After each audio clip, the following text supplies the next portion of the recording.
just about every unit, just about every group on our team has something that we need to focus on and do better. You know, some of those things could have been disastrous. We got the quarterback hit a couple times in a game that, you know, we could have been prevented. It wasn't like, you know, we couldn't block them. So they have, you know, when you play against really good players, you got to make sure you do a great job of executing, because they're always going to take advantage of any mistake that you make. I think it's really important, you know, this week that I talked about this after the game, our players have humility. That's what keeps you hungry in terms of what you have to do to improve and to play the next game. And I think everybody knows that this Tennessee game is, you know, a big rivalry game. Means a lot to a lot of people in the state of Alabama. And I'm sure that because it's a rivalry game, we're going to get the absolute, you know, best version of Tennessee's team. You know, Jeremy's done a really good job there, in my opinion. They played very, very well this year. You know, last week was a little bit of an anomaly, and again, that same old word comes up. You know, they turned the ball over, and that made a huge difference in the game. But they have some very capable players. I think they got two really good running backs. The quarterback's very athletic. They got some good skilled players outside. Their defense has played, you know, really well, you know, this year. They got really good pass defense. Their defense is like, you know, fourth or fifth in the league, you know, overall. They're very, very well coached. They do a good job on special teams. So we're going to see a good team, and they play their best against us. They beat some good teams this year when they played well, and they're very capable, and I would expect we'll see that kind of an effort from them this weekend. Okay, we'll start things off with John Zener from the Associated Press. Yeah, Coach Jeremy said it sounds like that Garantano, who's you're obviously very familiar with, is going to have to kind of earn his job. So leaving that, even earn his starting job, do you prepare a little differently in case there might be a different guy at quarterback? Does that change your? I don't really think we can. You know, they do a lot of things on offense. It's going to be very challenging for our defense to make the adjustments that they need to make, you know, in this game. I don't know. We don't have enough evidence to know how they would change what they do if they played somebody differently at quarterback. So I don't think we can prepare any different. We'll go to Mike Rodak. There was a point in fall camp when Dylan said he wasn't quite feeling himself and still had a little bit to go coming back from the injury. Just where do you think he's at this point, and how far away is he from where you might have expected him to be? Well, I thought he played extremely well in this last game. He showed great leadership, really helped the other players play well. I think it was by far his best game in terms of execution, doing what he was supposed to do. So I feel like, you know, maybe that this was maybe will get him, you know, feeling confident in what he needs to, physically confident, so that he can go out there and continue to play well and perform well. But I thought he played extremely well in this game. Go to Brett Hudson with the Tuscaloosa News. Hey, Coach, we saw a lot of Jamil Burroughs in that game compared to the previous three games. What did you see in his performance, and what does he add to the rotation when he's in it? Well, you know, we were down a couple guys in the game without LeBron Ray playing.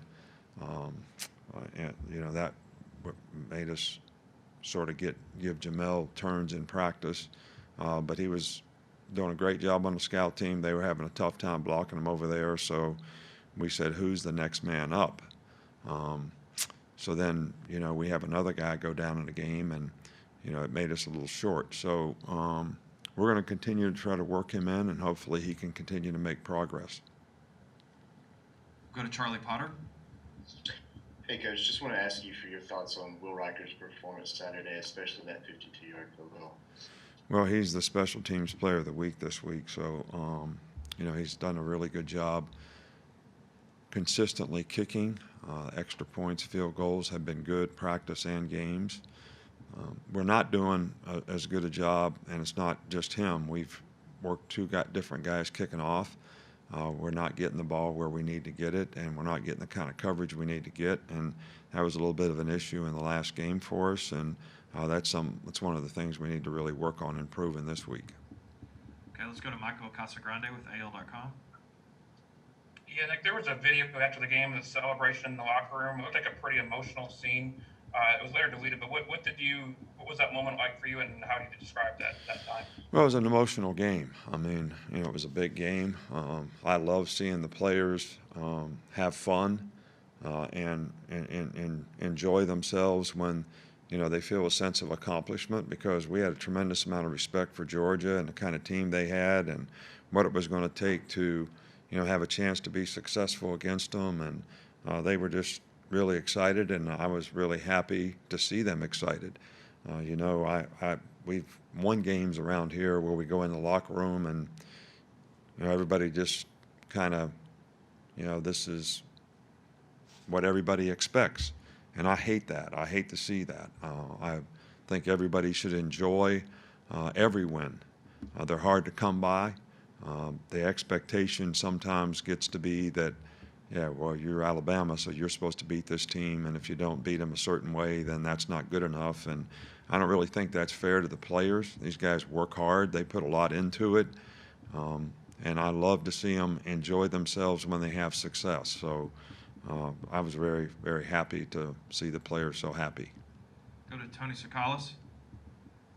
Kind of touching on that, you've mentioned keeping, humble, and this was such an emotional win.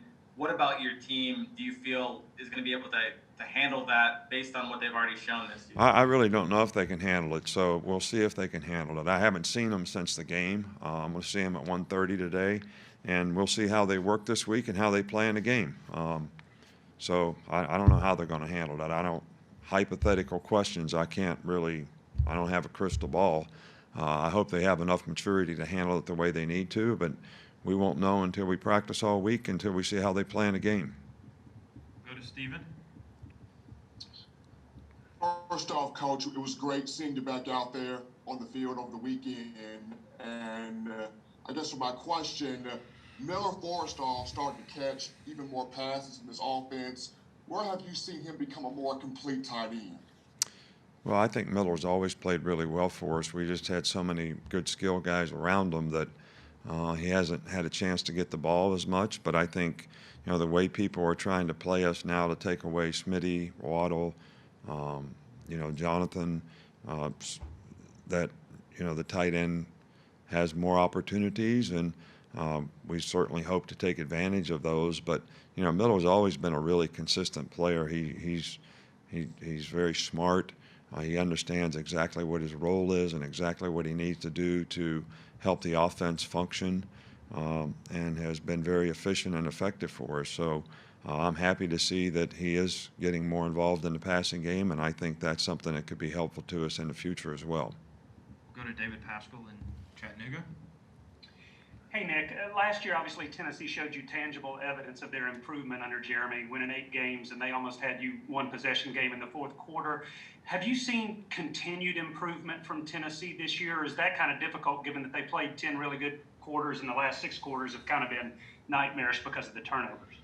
Well, I think they have made progress. I think, you look at what a team does down in, down out, how their players play.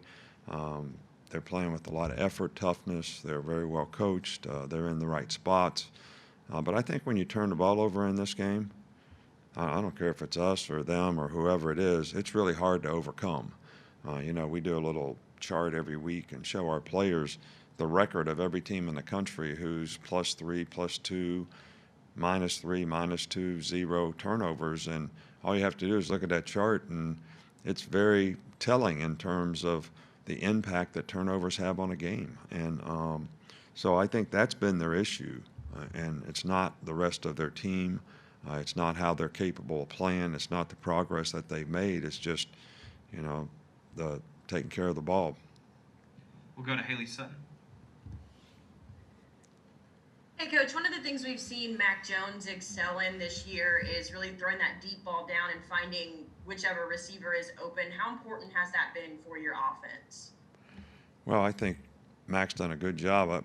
Every play, the quarterback makes a read in terms of where should I go with the ball and what should I do relative to what the defense is playing. So Mac has done a really, really good job of that. There's only been a couple occasions this year where we didn't feel like his eyes was in the right place, where he wasn't making the right decision. He's been very consistent with that, and that's really what has made and helped him be very effective in what he does. So he's smart, he understands, he prepares well, and I think those things are paying off for him. Short on time here, we'll go with Edwin Stanton.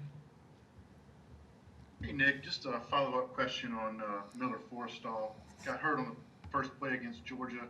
Just want to get your thoughts on the impact he has on this offense and what that did for y'all during his brief absence. Well, I think that we didn't get off to a great start, but I think Georgia had a lot to do with that. We didn't do very well on third down in the beginning of the game, and how much of that was contributed to Miller not being in there, it's really hard to evaluate. I don't think it was totally because of that. There were other mistakes made,